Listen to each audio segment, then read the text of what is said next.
మహబూబాబాద్ జిల్లా కేంద్రంలోని పలు ఫర్టిలైజర్, పెస్టిసైడ్ షాపుల్లో వ్యవసాయ శాఖ అధికారులు, పోలీసులు సంయుక్తంగా తనిఖీలు నిర్వహించారు.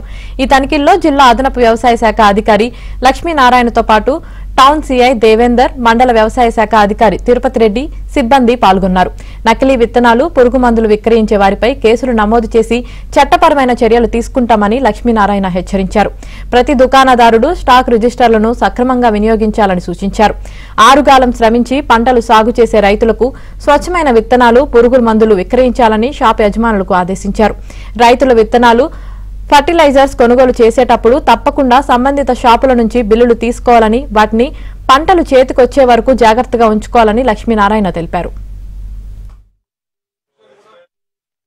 రైతులు సీడ్ సీజన్ కాబట్టి అందరు రైతులు విత్తనాలు కొనుక్కుంటున్నారు కాబట్టి ఓన్లీ ధృవీకృత షాపులో కొనుక్కోవాలి. తర్వాత ఈ షాప్స్లో కూడా అన్ని ఇన్వాయిస్లు, తర్వాత లాట్ నెంబర్స్ కరెక్ట్గా ఉన్నాయా లేదా, కంపెనీ నుంచి కూడా కరెక్ట్ విత్తనాలు కొంటున్నారా లేదా అనే ఉద్దేశంతో వెరిఫికేషన్ చేస్తున్నాము.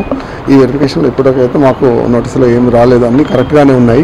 ఇంకొకటి ఏంటంటే, రెండో వైపు గ్రామం వారీగా మా వ్యవసాయ విస్తరణాధికారులు రైతులు ఓన్లీ షాప్స్లోనే విత్తనం తీసుకోవాలి, తర్వాత ఎవరైనా ఊళ్ళో వచ్చి విత్తనం అంతా తీసుకోవద్దు, మోసపోవద్దని ఆల్రెడీ మీ గ్రామం వారీగా వ్యవసాయ విస్తరణాధికారులు, వ్యవసాయ అధికారులు క్యాంప్ ప్రతి ఊళ్ళో చెప్పడం జరుగుతున్నది, గ్రామాలలో మీటింగ్ పెట్టి.